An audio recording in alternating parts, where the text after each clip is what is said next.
How's it going, everybody? Too Spooky here, and today we're going to be counting down 50 facts about Code Geass. This video was suggested by a decent amount of you guys. This video was actually suggested a lot more than I originally thought, and it's been being suggested by you guys for almost a year. So thanks to you guys, I decided to watch Code Geass and make a video on it. So thank you so much to everyone who suggested this video today, and I hope you all enjoy because this one is going out to you. And before we get started, I just really quickly wanted to let you guys know that my pronunciation it's awful, alright? It's really bad. So I am more than likely going to mispronounce multiple names and phrases throughout this video. But anyways guys, let's just jump right into it. Number 1. The concept for Code Geass originally began at Sunrise Studio from Ichiro Okuuchi and Goro Taniguchi, who later proposed the idea to Yoshitaka Kawaguchi. The original idea for Code Geass was about a hero character who led a secret organization, which later spawned a different idea involving the conflicts of two characters who had different morals and values. These two characters were also meant to be in the same military unit, and these two characters would later become Lelouch and Suzaku.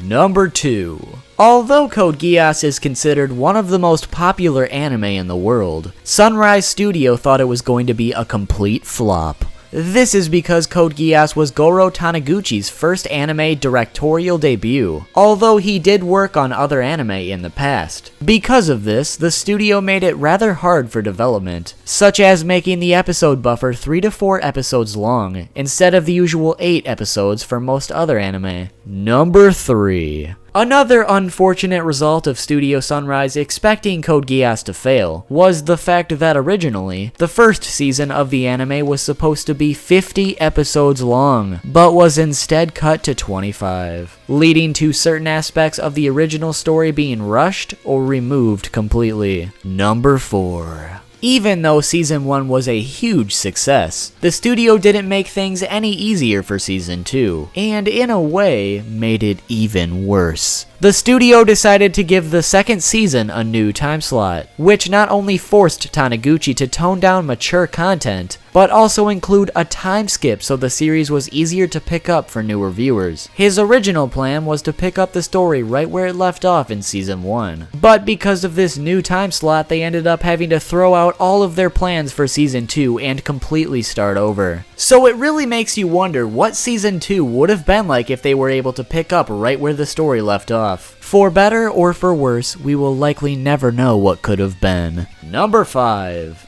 Early in development, Kawaguchi asked the manga artist group Clamp to design the characters for the anime. This would actually end up being the first time Clamp was ever asked to design characters for an anime, and signed onto the project very early into development, which would help not only create the characters, but also the concepts, aspects, and settings in the world of Code Geass. Number 6. The first season of Code Geass originally ran from October 5th of 2006 to July 28th of 2007, and the second season originally ran from April 6th of 2008 to September 28th of 2008. Number 7. Unlike the majority of anime, the Code Geass manga was created after the anime, whereas most anime adaptations are based on the manga. Another example of this would be Cowboy Bebop. This allowed for the anime to be the original story, and the different manga series to be alternate renditions of the original story, or a completely different story altogether. So over the next couple facts, we'll talk about what some of these different renditions are. Number 8. The first one is called Code Geass, Lelouch of the Rebellion, which is basically a retelling of the original anime. However, the manga does have some slight differences, and the main difference would be that nightmares are not present in this retelling of the story. So I guess it has some minor changes with the story and the plot itself, but the lack of nightmares is a huge change in my opinion. Number 9! The next one is called Code Geass, Suzaku of the Counterattack, which is also a retelling of the original anime, except this time around it is told from Suzaku's point of view. This one also has minor changes from the original anime in terms of story, but for the most part it is the same. Number 10. The next one is called Code Geass, Tales of an Alternate Shogunate, which is an alternative story where many of the characters are retold in the year 1853. This version of the story shares few similarities with the original story, aside from the characters. One example of the story being different is that Geass is the power to summon and control nightmares. Number 11. And the final one we're going to talk about is called Code Geass, Knightmare of Nunnally, which is an alternate story where Lelouch is basically out of the picture for the majority of it, and Nunnally ends up making a contract with someone called Nemo, and this in turn allows her to control some sort of weird nightmare. Some of the plot points are the same, but overall the story is very different and focuses around new characters. I should also mention there are a few other manga, like Code Geass as the Reflection, but these four we just talked about are the most notable. Number 12. The imperial calendar in Code Geass is known as A.T.B, which stands for Ascension Throne Britannia, which is surrounding the date where the first Celtic king, Alwyn I, was elected by the United British Tribes to battle against Rome, which ended up making him the first member of the modern Britannian imperial family. Number 13. In episode 16 of season 2, when Jeremiah gets in contact with Lelouch, his name appears as Orange, because of his infamous nickname, of course. Additionally, Jeremiah is the only character in the series with orange eyes. Number 14. When he is not in his Black Knight uniform, Ogi is generally seen wearing this reddish-brown jacket, which has a yellow Star of David on his heart. Why this is there is unknown, but it is generally thought to be some sort of allusion to the stars worn by the Jews during World War II. Number 15. Lelouch was 17 years old during the first season, and 18 during the second season. His birthday is December 5th, 1999 A.T.B. He is 5 feet 10 inches tall or 178 centimeters tall, and he weighs 123 pounds or 56 kilograms. Number 16. The FLEA stands for Field Limitary Effective Implosion Armament. And if that's what it stands for, well, why the hell is there a J in there? Number 17. Weirdly enough, V2 and Empress Tianzi were the only characters throughout the entire series who were voiced by child actors. Number 18. I'm sure most of you are fully aware of what exactly happened here, but for those of you who don't, Nina legitimately used a table as a masturbation tool to pictures of Yuffie. That is one of the edgiest things I've ever seen in an anime to date. But at the same time, it's also very unrealistic to use a table because that would be rather painful or at the very least uncomfortable. So it looks like Nina is into some kinky stuff. Number 19. Ame Koshimizu, who was Colin's Japanese voice actor, has said in interviews that it was very difficult for her to voice Colin because of the double life that Colin had, having to voice act a certain way depending on which side of Colin she was portraying. While at the same time, she also really enjoyed voice acting Colin, because certain personality traits of Colin were very similar to herself, making her better relate with the character and making the overall process a bit easier for her to do, because she felt the two of them act the same in certain ways. Number 20. In the Code Geass DS game, it was revealed that Yuffie has a Geass ability, although we don't know what this Geass ability does. However, it should be noted this game has many elements of an alternate story. Number 21. When Lelouch was first being designed, he was originally going to have white hair. Number 22. Lloyd was given the nickname Earl of the Pudding by Rakshata, and the reason why this nickname was given to him is because his favorite food is pudding. Number 23. C2's English voice actor was Kate Higgins, who also voice acted many popular characters in other anime, like Sakura from Naruto. That one is debatable as a popular character. Talho from Eureka 7, and many different characters from Bleach, like Karin, Unohana, and Nemu. Number 24. Suzaku was 17 years old during Season 1, and 18 years old during Season 2. His birthday is July 10th, 2000 A.T.B. He is 5 feet 9 inches tall or 176 centimeters tall, and he weighs 143 pounds or 65 kilograms. Number 25. Whether this is actually the cause of this namesake or not, the Gurren Type 2 has the same name as the Gurren from Gurren Lagann, and the color scheme is also very similar to the Gurren as well. So it's quite possible the Gurren Type 2 could have been the inspiration for the Gurren. Number 26. From what we got to see, there have been 9 generations of Knightmare frames. However, we don't know anything about the first 2 generations, and the only one we know about from the 3rd generation is the Ganymede. Aside from that, we know of at least 2 Knightmare frames from every other generation. Number 27. Schneisel's character design and his personality were based on Yuto Kigai from X 1999. Both characters had narcissistic and manipulative tendencies, and both believed that the world is corrupt and had to destroy the world to fix it. Number 28. Colin's English voice actor was Karen Strassman, who also voiced many different anime characters over time, such as Omiko from Kill la Kill and Soifone from Bleach. Number 29. Nunnally was 14 years old during the first season, and 15 years old during the second season. Her birthday was October 25th, 2002 A.T.B, and her height was 5 feet 3 inches tall or 160 centimeters tall. Number 30. Geass itself originates from Gaelic and Irish mythology.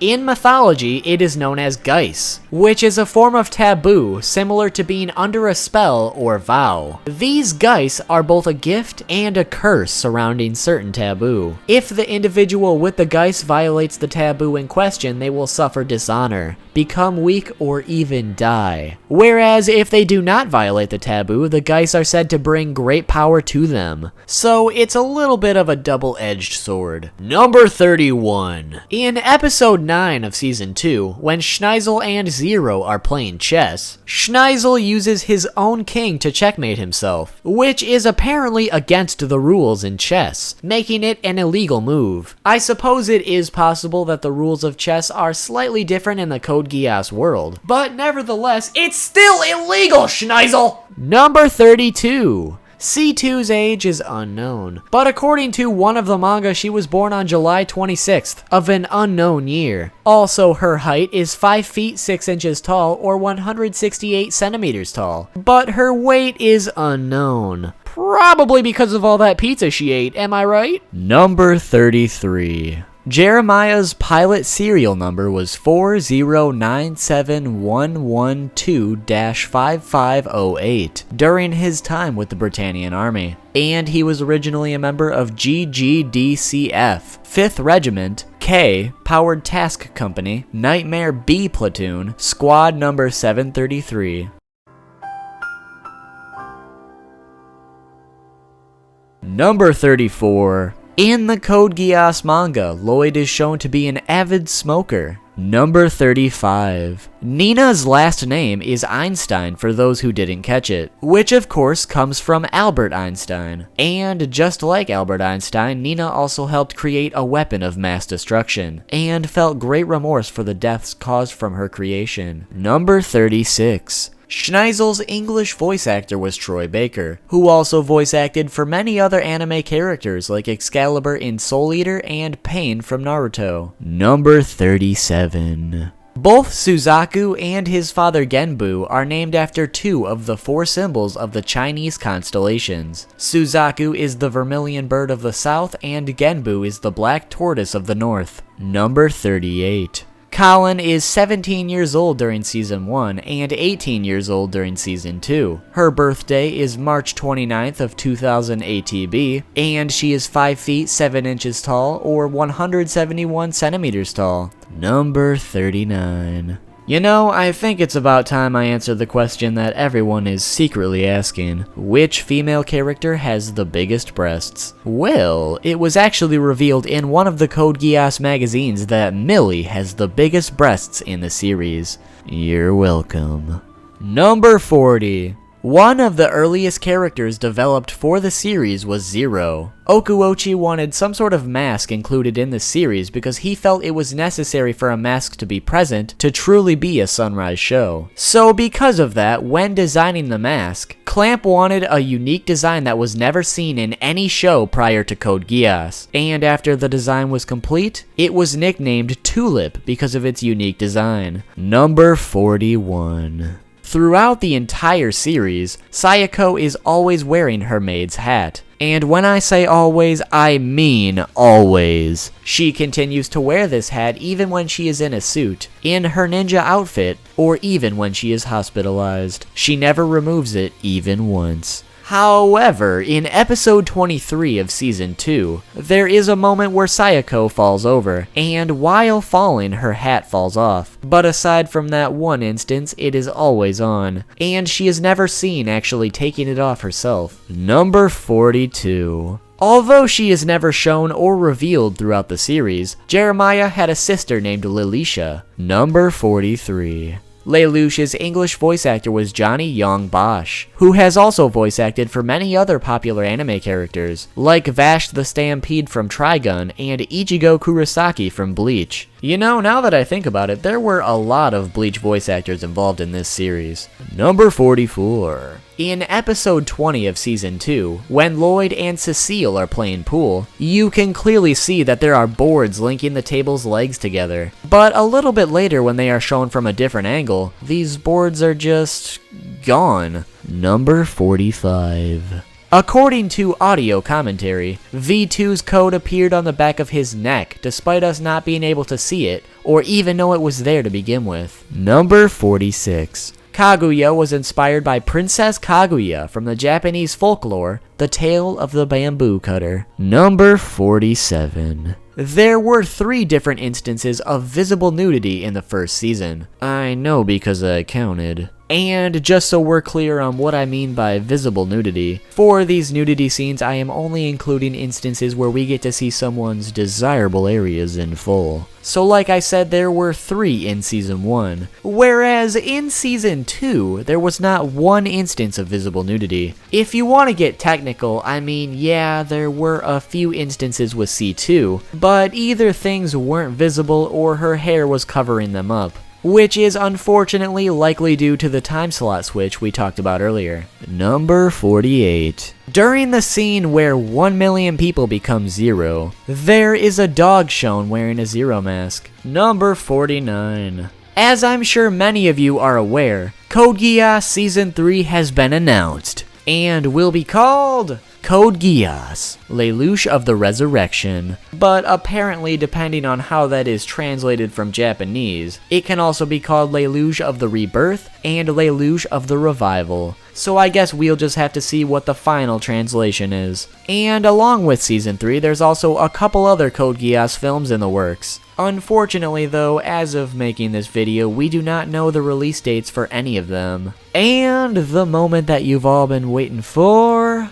Number 50. So I'm sure you're all fully aware of all the shameless Pizza Hut advertising throughout the series, but there's actually an interesting story involved with how that situation came together. Apparently, the person who was in charge of Pizza Hut's marketing saw a different pizza chain featured in the anime Iruka 7, and thought to himself, "Damn, why didn't I think of that?" And after that, they approached the Code Geass staff with a marketing idea. The original idea was for Pizza Hut to make around 3 or 4 appearances throughout the show, but someone in the development team must have really liked the idea and decided to keep using it throughout the series. In addition to this, the sponsor was apparently only meant for Japan, and because of this, the English dub had to censor out the Pizza Hut logos because of the DVD sales in the United States and Canada, because apparently advertising in North America is very costly, and because Code Geass was not a very well-known show at the time, Pizza Hut's marketing chain in America declined the offer.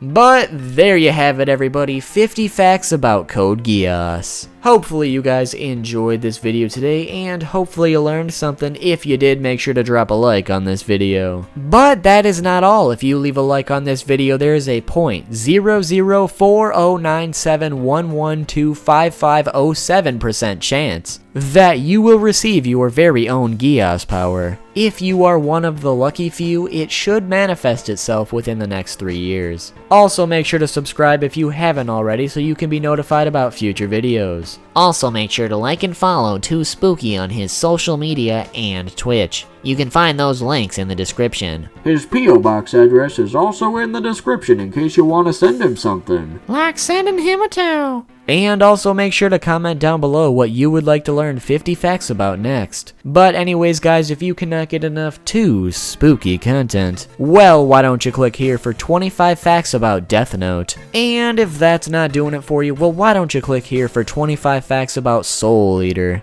Anyways guys, thank you all so much for watching this video today, and I will see you all soon with a new video.